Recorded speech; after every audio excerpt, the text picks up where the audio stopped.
When Marcus Wellington threw a homeless man out of Belmont's steakhouse in front of 150 guests, calling him disgusting, pathetic, and a stain on society, he had absolutely no idea who he was actually talking to.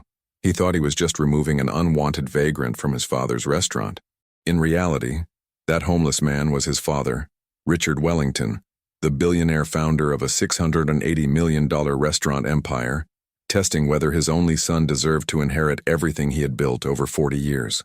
What happened next would strip Marcus of his $500,000 annual salary, remove him from the family trust worth $120 million, and expose a web of corruption that had been bleeding the company dry for 3 years. Comment where you're watching from right now and drop a like if you believe in justice. Let me take you back and show you exactly how this all started. My name is Richard Wellington, and I'm 68 years old. I built Wellington Restaurant Group from absolutely nothing. 42 years ago, I was washing dishes in a diner in Newark, New Jersey, making $3.15 an hour and living in a studio apartment that cost more than half my paycheck. I had $400 to my name, a dream, and a recipe for the perfect steak marinade that my grandmother had taught me when I was 7 years old. That recipe became the foundation of everything. I opened my first restaurant when I was 26. It was a tiny 50-seat steakhouse in a rough neighborhood that most investors wouldn't even drive through. I worked 18-hour days, 7 days a week. I was the cook, the waiter, the dishwasher, and the janitor. I slept on a cot in the storage room for the first 8 months because I couldn't afford both rent and ingredients. But I made it work. The food was exceptional because I refused to compromise on quality, even when my bank account was screaming at me to buy cheaper cuts of meat. Within 3 years, that single location became the most talked-about steakhouse in Newark. Within 10 years, I had expanded to 12 locations across New Jersey and Pennsylvania.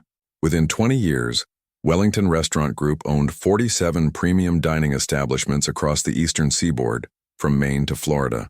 Last year, we generated $680 million in revenue and employed over 3,200 people. I had achieved the American dream, built entirely with my own 2 hands. But success came at a cost. My marriage fell apart when Marcus was 14 because I was never home. I missed his basketball games, his graduation, his first day of college. I thought I was building something for him, securing his future. But the truth was I was absent for most of his childhood. His mother, Patricia, did the real work of raising him. I wrote checks and showed up for birthdays, and I convinced myself that was enough. It wasn't. When Patricia died of cancer 6 years ago, Marcus and I tried to rebuild our relationship. I brought him into the company, started him at an entry management position at our flagship location, Belmont's Steakhouse in Manhattan. I wanted him to learn the business from the ground up, the way I had. I wanted him to understand that every successful restaurant is built on respect, hard work, and treating people with dignity.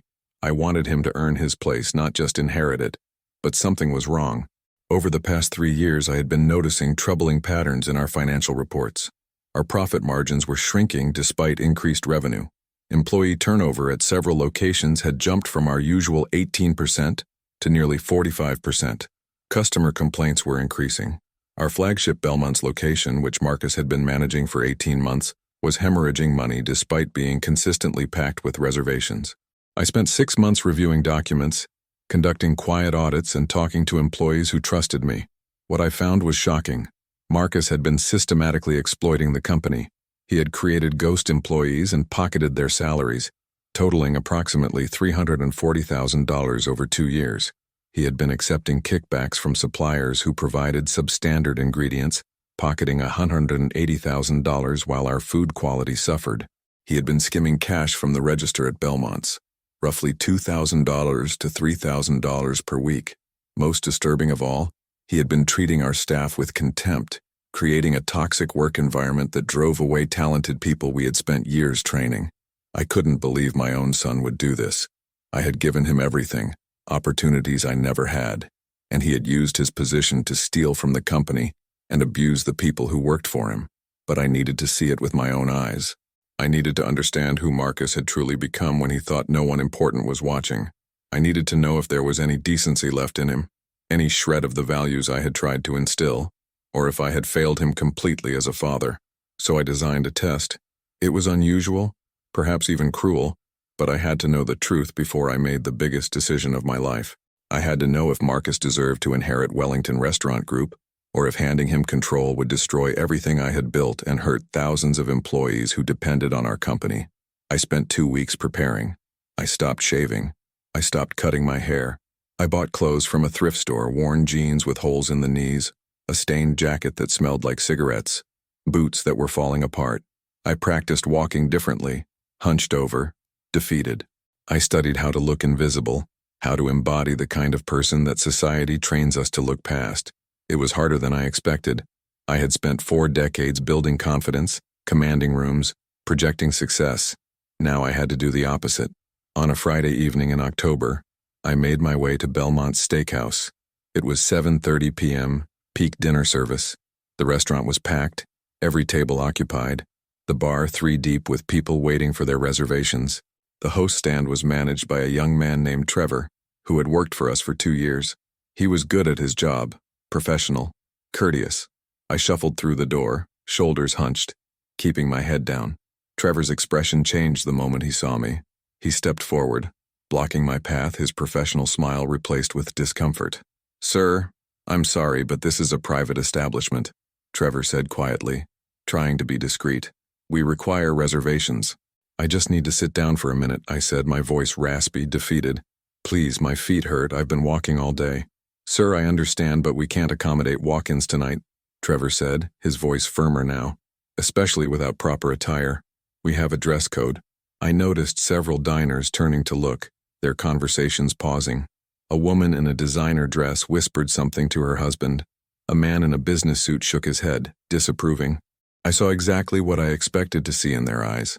Judgment, discomfort, the desire for me to simply disappear. "I used to eat here," I said, letting my voice crack slightly. "Years ago, when things were different." "Sir, I'm going to have to ask you to leave," Trevor said. And now he was moving toward me, preparing to escort me out. "If you need assistance, there's a shelter on 34th Street. "What the hell is going on here?" The voice cut through the restaurant's ambient noise like a knife. Marcus appeared from the direction of the kitchen, moving fast, his expression thunderous. He looked sharp in his tailored suit, hair perfectly styled, $800 shoes gleaming. He looked successful. He looked like someone who had earned his position. He looked nothing like the son I thought I had raised. "Marcus, I'm handling it," Trevor said quickly. "This gentleman was just leaving." Marcus stopped 3 feet from me, his eyes scanning me from head to toe with undisguised disgust. I saw his nose wrinkle. I saw his jaw tighten. I saw absolutely zero compassion in his eyes. "You don't belong here," Marcus said coldly. "I don't know how you got past security downstairs, but this is a high-end establishment. Look at yourself. Look at how you're dressed. You're disrupting our guests' dining experience." "I just wanted to sit for a moment," I said quietly, maintaining my defeated posture. "I'm not causing trouble." "You're causing trouble by being here," Marcus snapped. "This restaurant serves clientele who pay $200 per person for dinner. They don't come here to be panhandled or to share space with people who clearly can't afford to be here. You're making everyone uncomfortable." I glanced around the room. He was right. Dozens of eyes were on us now. Some people looked sympathetic. Most looked uncomfortable. A few looked annoyed that their expensive evening was being interrupted.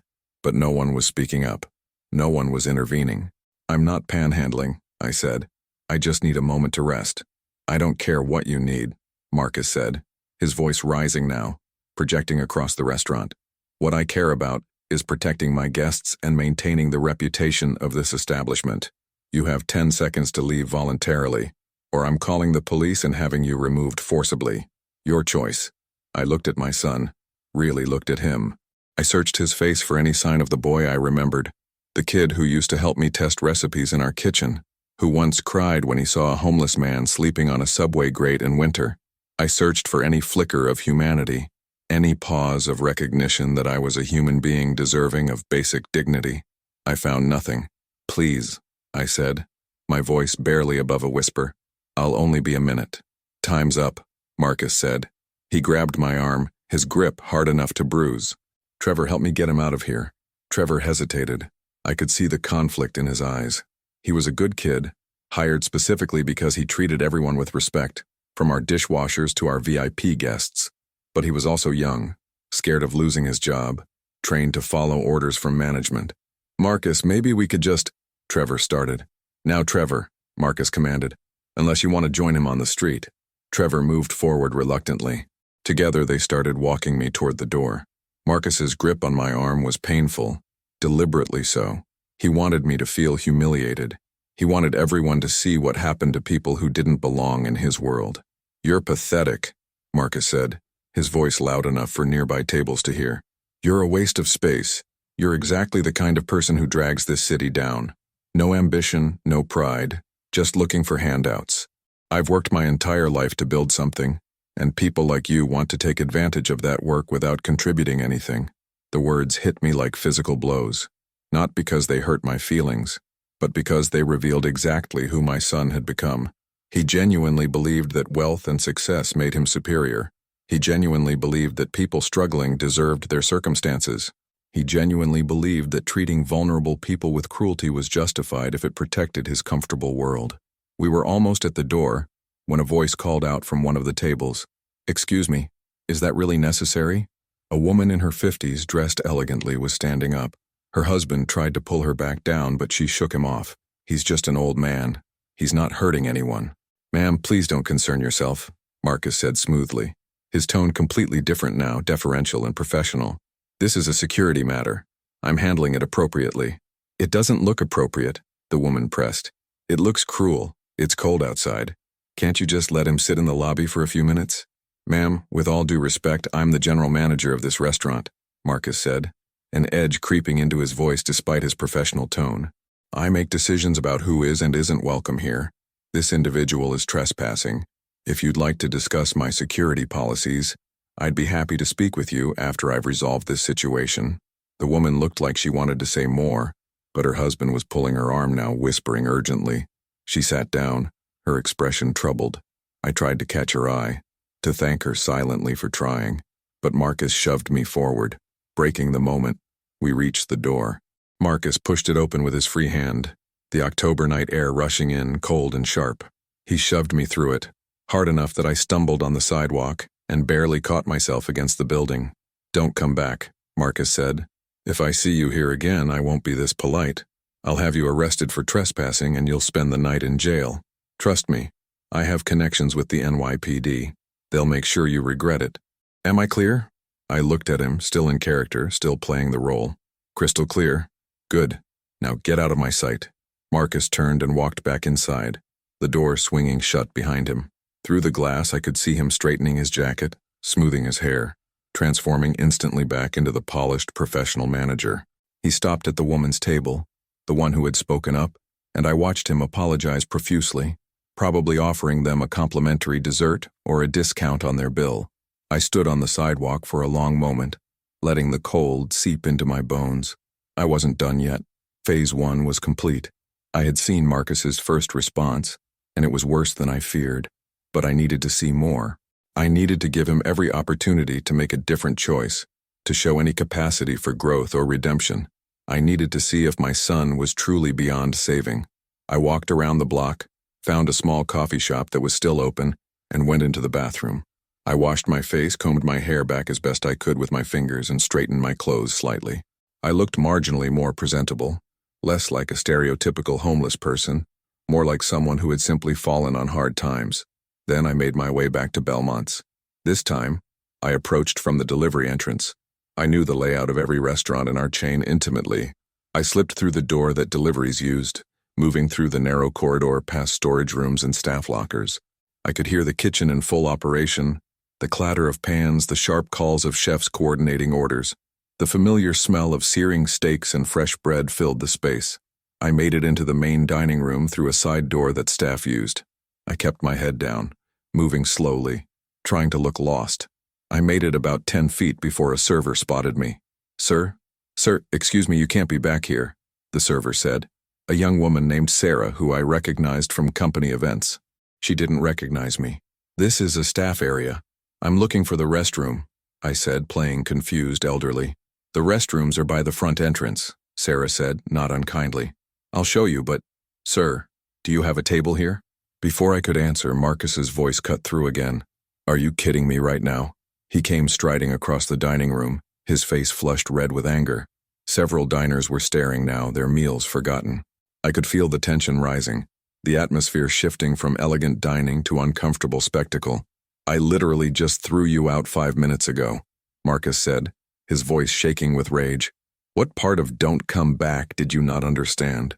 Are you stupid? Are you trying to get arrested?" "I just wanted," I started. "I don't care what you wanted," Marcus interrupted. He grabbed my arm again, harder this time. "Sarah, call the police. Tell them we have a trespasser who's harassing our guests." "Marcus, maybe we should just—" Sarah began.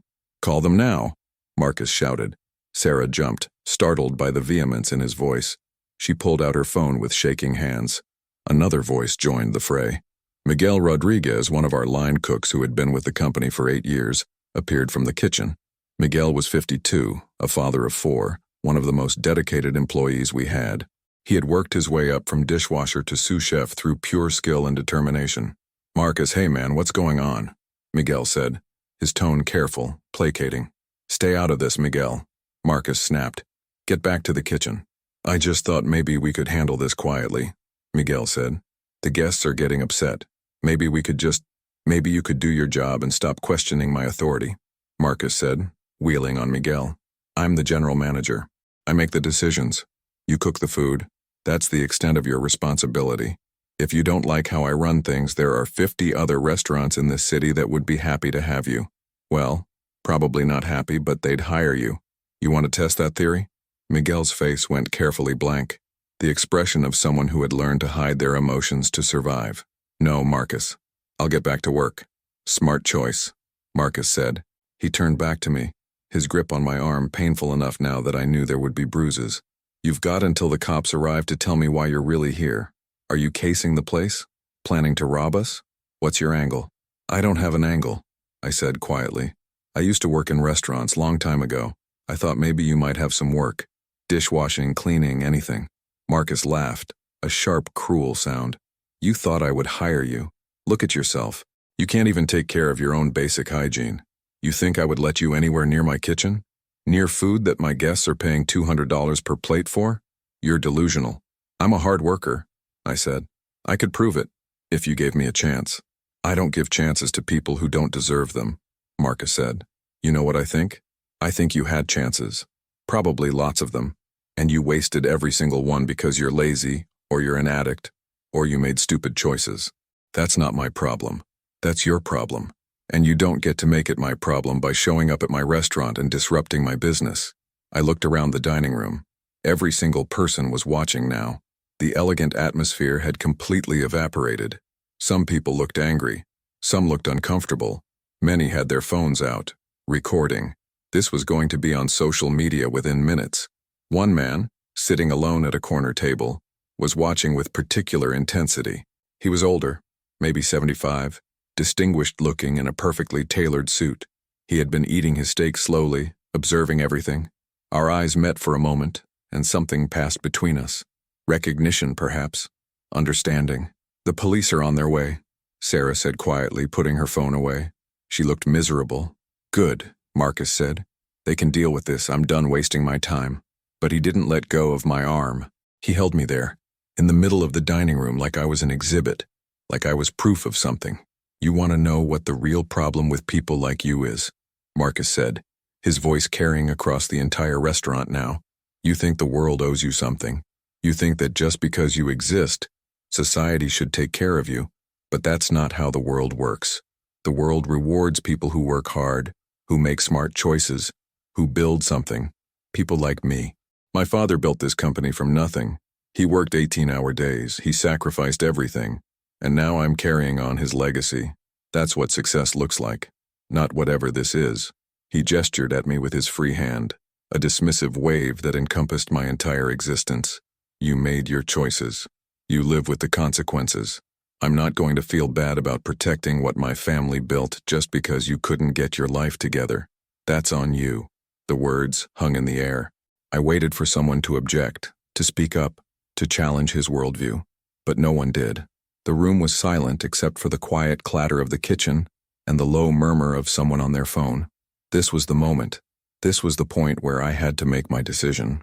I had given Marcus every opportunity to show kindness, to demonstrate empathy, to reveal any quality that would suggest he deserved to inherit Wellington Restaurant Group.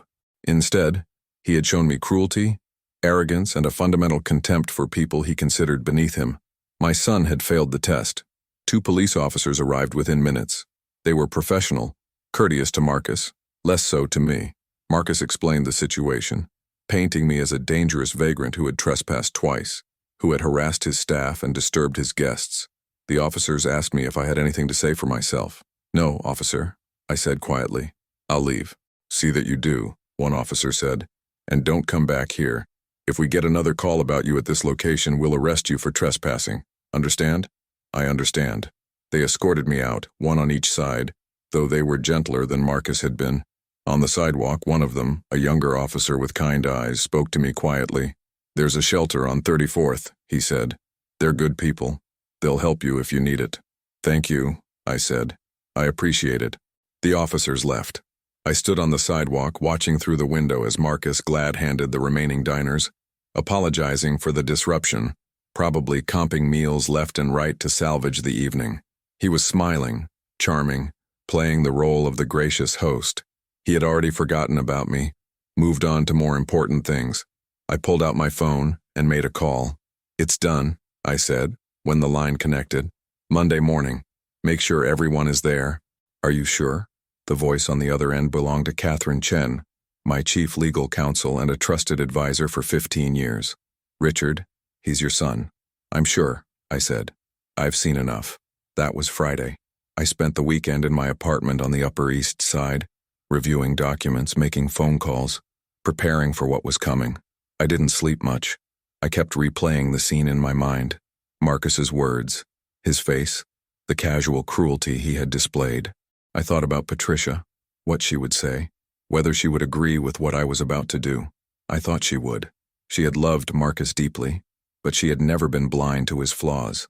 Toward the end, when the cancer was winning, she had said to me, "Richard, you need to make sure Marcus becomes a good man. I'm worried we gave him too much. I'm worried he doesn't understand what really matters." I had promised her I would try. This was me keeping that promise.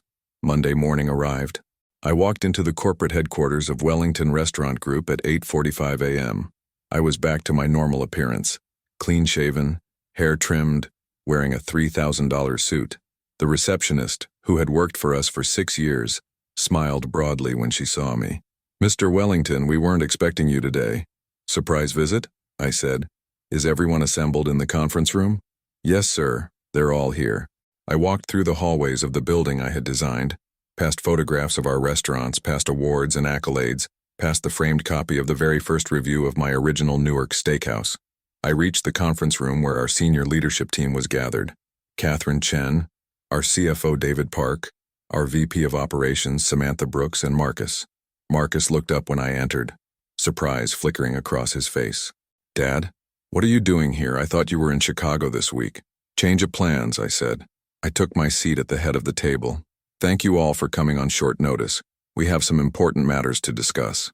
"Is everything okay?" Samantha asked, concern in her voice. "That depends on your perspective," I said. I looked directly at Marcus. "Marcus, I need to ask you about Friday night. There was an incident at Belmont's." Marcus's expression didn't change, but I saw his shoulders tense slightly. "Oh, that. Yeah, we had a vagrant who tried to trespass twice. I had to call the police. It was handled." "Handled how?" I asked. "I removed him from the premises," Marcus said, firmly but appropriately. "He was disturbing the guests." "Tell me exactly what you said to him," I pressed. Marcus shifted in his seat. "Dad, I don't remember word for word. It was a busy night. I told him he needed to leave. That's standard security protocol." "Is it standard protocol to call someone pathetic and a waste of space?" I asked. "Is it standard protocol to tell a human being they're dragging society down? Is it standard protocol to physically assault someone and throw them onto the street?" The room went silent. Marcus's face paled. Did someone complain? Because if they did, they're exaggerating. I was there," I said quietly. "Marcus, I was the homeless man you threw out. Twice. You could have heard a pin drop." Marcus's mouth opened and closed. David and Samantha looked between us, confused. Catherine, who knew the plan, watched Marcus carefully. "What?" Marcus finally managed. That doesn't make sense. Why would you?" "Because I needed to see who you really are when you think no one important is watching." I said. I needed to see how you treat people you consider beneath you, and what I saw, Marcus, was deeply disturbing. Dad, I didn't know it was you, Marcus said, his voice rising. If I had known. That's exactly the point, I interrupted. If you had known it was me, you would have behaved differently. But that's not character. Character is how you treat people when you have nothing to gain and everything to lose by being kind.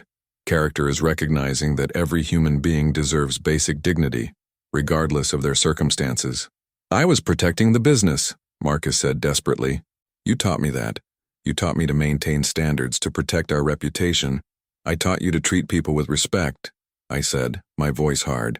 I built this company on the principle that every employee, from the CEO to the dishwasher, deserves to be valued. Do you know why our turnover rate is lower than industry average? Because we treat people well. Do you know why our restaurants have loyal customers who come back for decades? Because they feel valued. You threw all of that away in 5 minutes of cruelty. Marcus was breathing hard now, his face flushed. This isn't fair. You set me up. You tested me without telling me. Life doesn't announce its tests, I said. That's the whole point. Character is what you do when you think no one is keeping score. I pulled out a folder from my briefcase, opened it. But let's talk about the other things I've discovered over the past 6 months. Catherine, would you mind? Catherine opened her own folder. Marcus Wellington has been engaged in systematic fraud and embezzlement from Wellington Restaurant Group for approximately 3 years. The audit uncovered $520,000 in stolen funds through various mechanisms: ghost employees, supplier kickbacks, and cash skimming. Marcus shot to his feet. That's insane. You can't prove. We have bank records, Catherine continued calmly. We have testimony from suppliers who you pressured into kickback schemes. We have security footage of cash register manipulation. We have documentation of ghost employees whose paychecks were deposited into accounts you control. Would you like me to continue? Marcus looked around the room wildly, like a cornered animal. Dad, please, I can explain. I was going to pay it back. I just needed... You needed what? I asked. You make $500,000 a year. You have a trust fund worth $4 million that I established for you when you were born.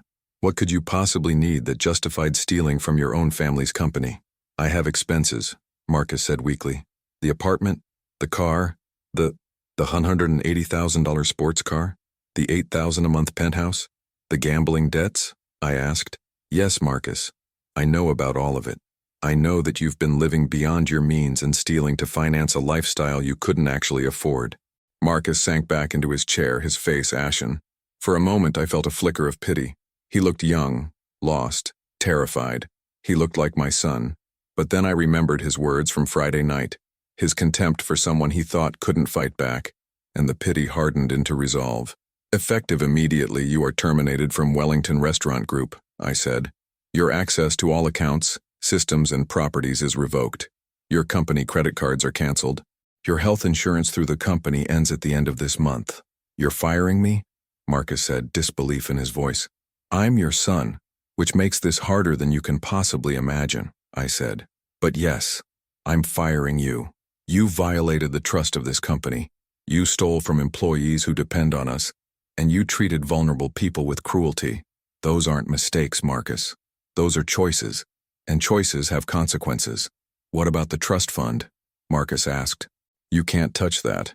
Mom set that up, it's mine. Actually, the trust includes a morality clause, Catherine said. It stipulates that the beneficiary must demonstrate sound moral character, as determined by the trustee. Richard is the trustee. He has the authority to suspend or terminate distributions based on the morality clause. No, Marcus said, shaking his head. No, you can't do this. That money is mine. I've been counting on it. I have debts. You have to face the consequences of your actions, I said. The trust distributions are suspended indefinitely. You'll receive no income from Wellington Restaurant Group or the family trust until you can demonstrate genuine rehabilitation and change. This is insane, Marcus shouted, standing up again. You're destroying my life over a homeless guy? Over one bad night? It's not about one night, I said quietly. It's about 3 years of theft. It's about how you've treated employees. Miguel Rodriguez, who you threatened Friday night. He came to me 6 months ago to report your behavior. He was terrified he'd lose his job for speaking up. Sarah, the server you yelled at, she filed an HR complaint 3 months ago about your verbal abuse. Trevor, the host. He's been documenting incidents of your mistreatment of staff for over a year. I pulled out more papers. I have 23 formal complaints from employees at Belmont's alone. I have customer reviews mentioning rude management. I have suppliers who stopped wanting to work with us because you were demanding bribes. This isn't about one night, Marcus. This is about a pattern of behavior that I can no longer ignore. Marcus's anger collapsed into something that looked almost like grief. Dad, please, I'm sorry, I'll fix it. I'll be better. Just give me another chance. I've given you chances, I said. I gave you a management position when you had no experience. I gave you opportunities to learn and grow. I overlooked small incidents hoping you'd mature, but you didn't grow. You got worse. And the test Friday night proved what I already suspected. You have no empathy, no integrity, and no respect for people you consider beneath you. I stood up. This meeting is over. Security will escort you from the building. Your personal belongings will be packed and delivered to your apartment. If you attempt to enter any Wellington Restaurant Group property, you'll be arrested for trespassing. You're a hypocrite, Marcus said, his voice shaking. You were never there for me. You chose this company over your family. And now you're using some ridiculous test to justify cutting me off? You're not some moral authority. You're just a bitter old man who cares more about his business than his own son.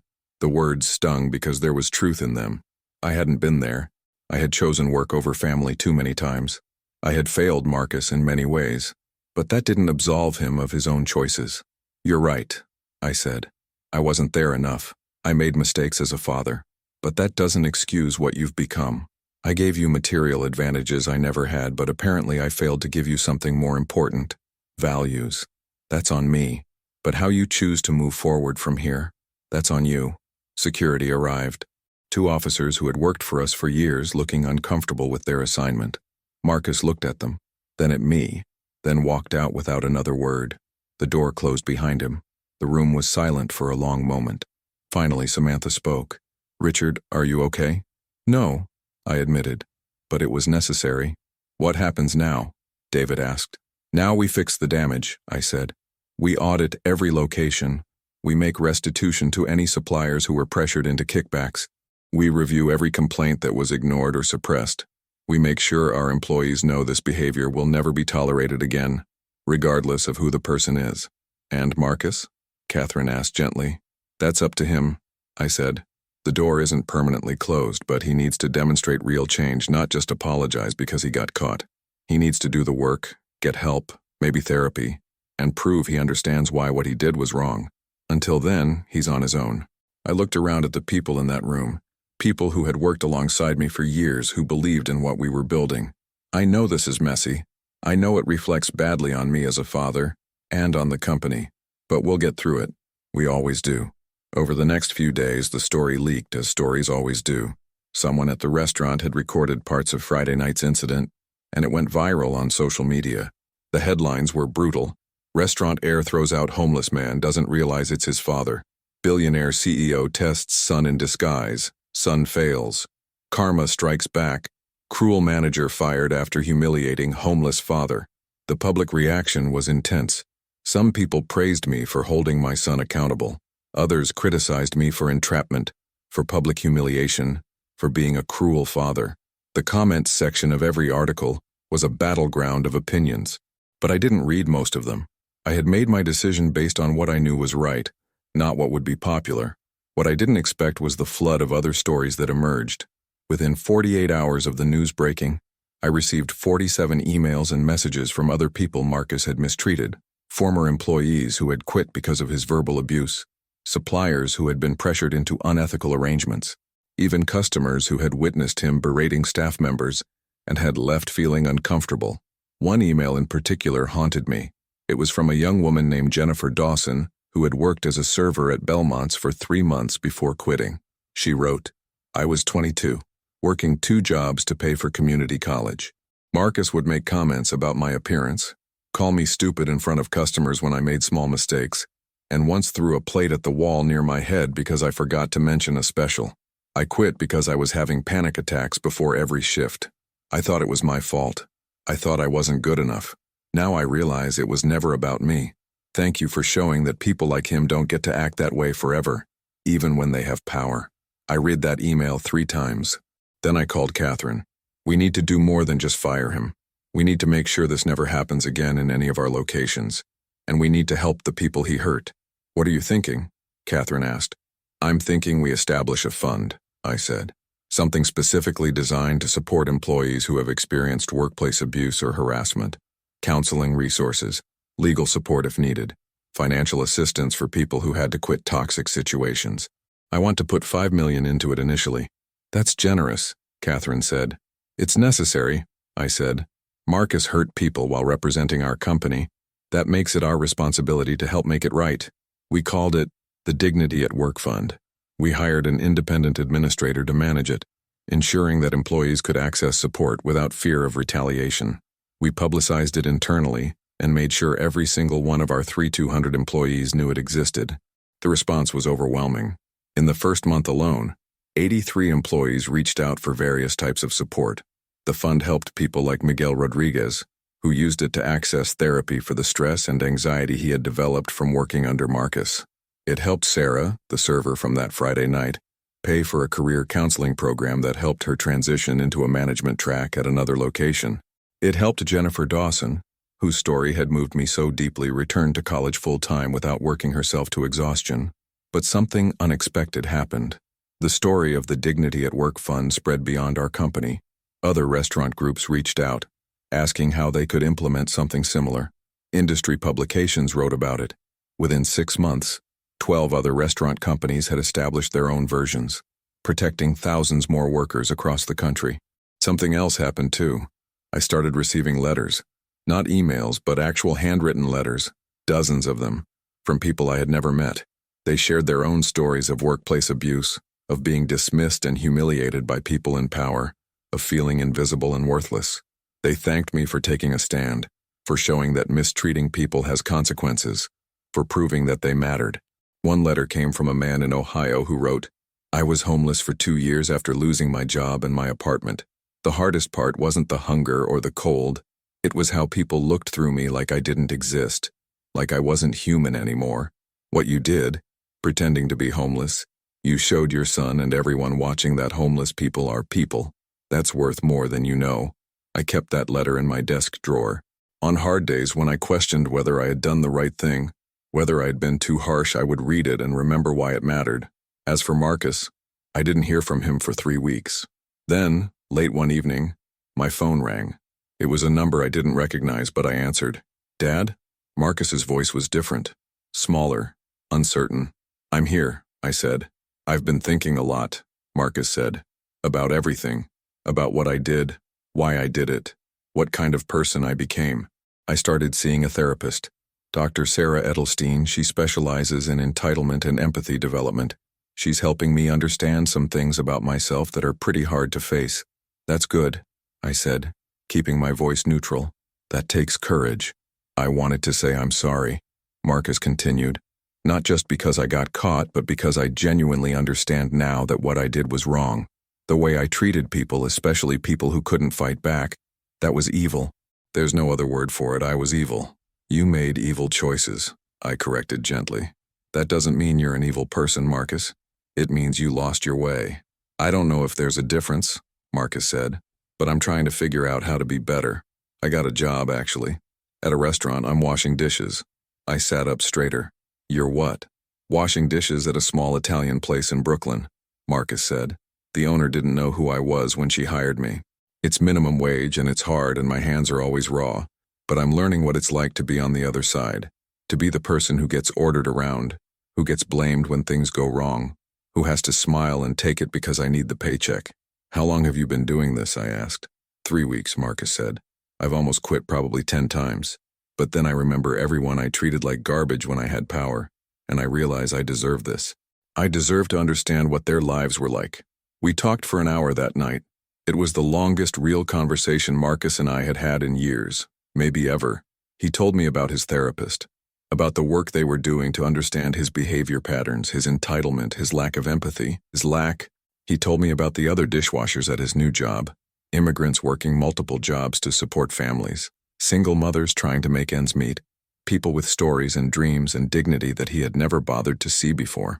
I don't expect you to forgive me, Marcus said before we hung up. And I'm not asking for my job back or for the trust fund.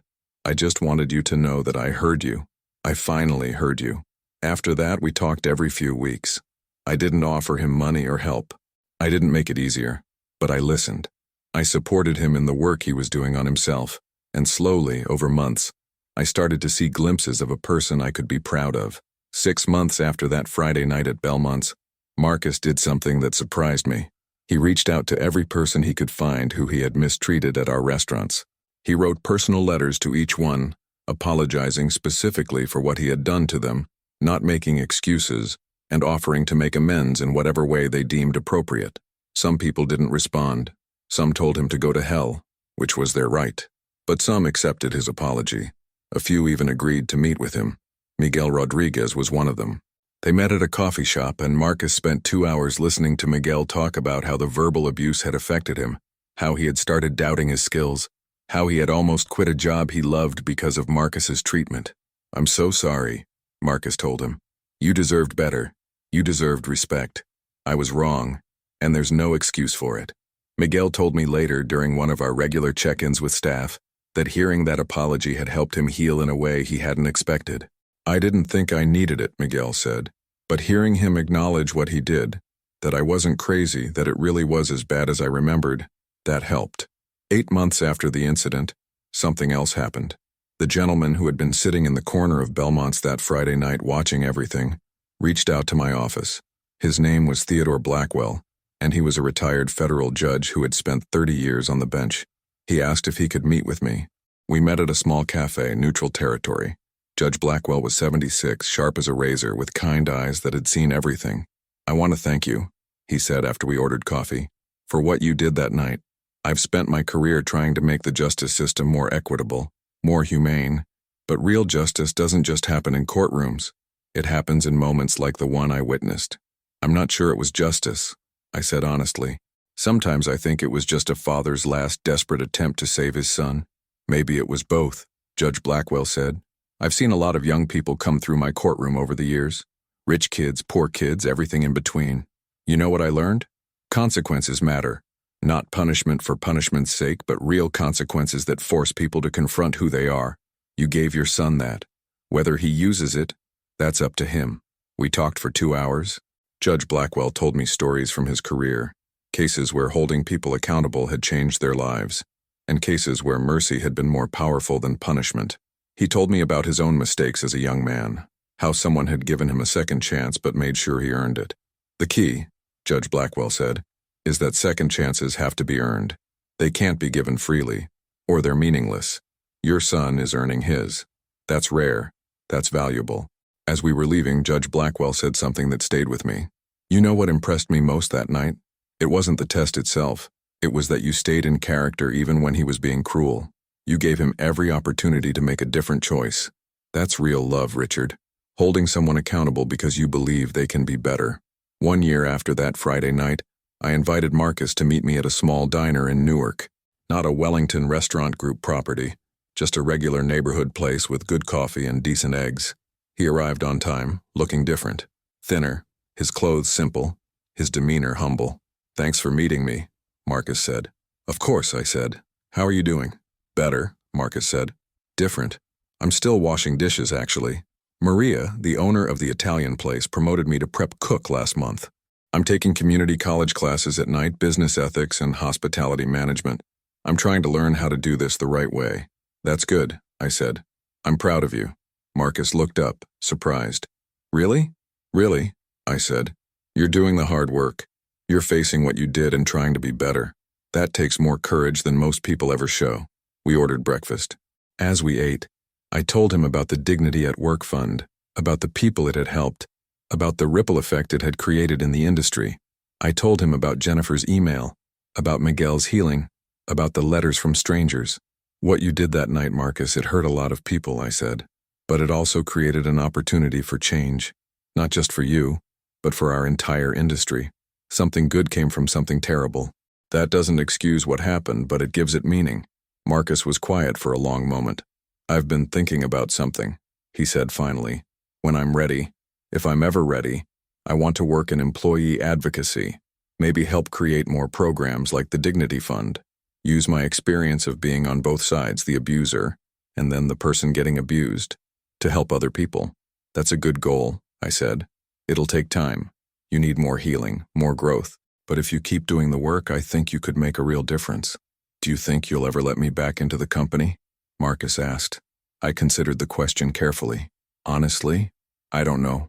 That's not a decision I'm ready to make yet. Maybe someday, if you continue to grow, if you truly become someone who can be trusted with that responsibility. But it's not about what I want or what you want. It's about what's right for the company and for the thousands of people who work for us. That's fair, Marcus said. He looked me in the eye. For what it's worth, I understand now why you did what you did. The test, I mean. I was angry about it for a long time, felt betrayed. But you were right. If you had just confronted me about the embezzlement or the staff complaints, I would have made excuses. I would have blamed other people. I wouldn't have understood. The test forced me to see who I really was. It was the only thing that could have reached me. I'm glad you see it that way now, I said. But Marcus, I need you to know something. I didn't do it to punish you. I did it because I love you. I couldn't let you become someone I couldn't recognize, someone your mother would have been ashamed of. I had to try, even if it meant risking our relationship. I know, Dad, Marcus said. I know that now. We finished breakfast. As we left the diner, walking out into the spring morning, Marcus turned to me. I saw that homeless man again, he said. The real one, I mean. The one I probably reminded you of when you were testing me. He's usually on the corner by my apartment. Yeah? I said. I started bringing him coffee, Marcus said. And breakfast sometimes. We talk. His name is Dennis. He used to be an accountant before he lost his job and his apartment and his family. He's trying to get back on his feet. I connected him with some resources, shelters, job programs. I don't know if it'll help, but at least he knows someone sees him. I felt something crack open in my chest, something that had been frozen since that night in the restaurant. It was hope. Real hope, not wishful thinking. That's good, Marcus, I said. That's really good. I didn't tell him that I had been doing the same thing, that I had been volunteering at homeless shelters every week since the test, trying to understand the lives of people I had represented that night. I didn't tell him that those hours spent serving meals and listening to stories had changed me too, had made me question my own choices and priorities. Maybe we were both learning. Maybe that was the point. 6 months after that breakfast, the board of Wellington Restaurant Group held its quarterly meeting. The company was doing well, better than it had in years. The Dignity at Work Fund had improved morale across all locations. Employee retention was up 23%. Customer satisfaction scores were at an all-time high. Revenue was strong. During the meeting, Catherine presented a proposal. Several board members have suggested that we consider establishing a formal employee advocacy position, she said. Someone whose sole job is to ensure that every employee feels heard, protected, and valued. It would be a significant investment, but given the success of our recent initiatives, I think it's worth discussing. The board debated it. Some worried about the cost. Others questioned whether it was really necessary. But eventually, the vote passed. Wellington Restaurant Group would create the position of Chief Employee Advocate, the first role of its kind in our industry. After the meeting, I asked Catherine to come to my office. I have a candidate in mind for the new position, I said. Eventually. Not now, but maybe in a year or two if he continues to grow. Catherine raised an eyebrow. Marcus? He's not ready yet, I said. But he's doing the work. He understands both sides now, what it's like to have power and to be powerless. If he continues on this path, if he proves himself capable of true empathy and advocacy, he might be perfect for it. It would be controversial, Catherine said, hiring him back after everything that happened. I know, I said. That's why it can't happen soon. He needs more time. He needs to prove himself outside this company first. But if he does, if he genuinely becomes someone who can protect employees from people like he used to be, then yes, I think he deserves that chance. You're a better man than I am, Catherine said. I'm not sure I could forgive what he did. I'm not sure I have forgiven it, I said honestly. But I believe in second chances when they're earned. And I believe people can change if they're willing to do the painful work of confronting who they are. It's been 18 months now since that Friday night at Belmont's. Marcus is still working at the Italian restaurant in Brooklyn, now as a junior manager. He's finishing his degree. He volunteers at a homeless shelter twice a week. He's dating someone, a social worker named Amanda who works with at-risk youth. He seems genuinely happy, in a way I never saw when he had everything handed to him. We have dinner once a month, the two of us. We talk about his progress, his challenges, his goals. We talk about the past, too, the mistakes we both made, the ways we failed each other. It's not easy. Sometimes it's painful, but it's real, in a way our relationship never was before. Last week, during one of our dinners, Marcus told me something that made everything feel worth it. I was training a new dishwasher last week, he said. Kid named Roberto, 19 years old, barely speaks English. One of the servers was getting frustrated with him because he was slow. She started snapping at him, getting harsh, and I couldn't let it happen. I pulled her aside and explained that Roberto was doing his best, that he deserved patience and respect, that being fast at a job doesn't matter if you lose your humanity in the process. How did she respond? I asked. She apologized, Marcus said, to me and to Roberto. And later I saw her helping him, showing him shortcuts, being kind. It was a small thing, but it mattered. And I realized that's what I want to do. Not just avoid being the bad guy, but actively create environments where people are protected and valued. That's exactly what the world needs, I said. People who have learned from their mistakes and use that knowledge to protect others. I learned from the best, Marcus said, looking at me. You built an empire, Dad, but you did it by treating people with dignity. I lost sight of that. I'm trying to find my way back. We finished dinner. As we left the restaurant, walking into the cool evening air, I thought about that night 18 months ago, about the test, about the risk I had taken. I thought about the pain it had caused, the relationships it had strained, the public scrutiny it had invited. Was it worth it? I asked myself. I looked at my son, this man who was rebuilding himself from the ground up, who was learning empathy through experience rather than instruction, who was becoming someone I could genuinely respect. Yes, I thought, it was worth it. We said goodbye at the subway station, Marcus heading back to Brooklyn, me heading uptown. Before he descended the stairs, he turned back. Hey, Dad? Yeah? Thank you, Marcus said, for not giving up on me, even when I had given up on myself. Always, Marcus, I said. Always. I watched him disappear into the crowd, just another person in the city, working hard, trying to be better. And I felt something I hadn't felt in years. Peace. The story of that Friday night still circulates online occasionally. Videos pop up, articles get shared. People debate whether I was right or wrong. I don't read the comments anymore. I know what I did and why I did it. I know that it wasn't perfect, that it was messy and painful and complicated. But I also know this. Marcus is a better man today than he was 18 months ago. Our company is stronger. Thousands of employees across multiple industries have better protections because of the conversation we started. That homeless man I pretended to be, Dennis, he has a job and an apartment now, thanks to Marcus's help. Did I do the right thing? I still don't know for certain. But I did something and it created change. Real, tangible, positive change. In the end, maybe that's all any of us can hope for. If this story touched your heart and reminded you that karma is real, please do me a favor, smash that like button, hit subscribe, and ring that notification bell so you never miss another story. And I'd love to hear from you in the comments. What would you have done in my situation? Would you have tested your child this way, or would you have confronted them directly? Thank you so much for watching, and remember this. Real power isn't the ability to destroy someone who hurt you. It's the ability to lift people up, even when they've let you down and believe they can be better. Use yours wisely. I'll see you in the next one.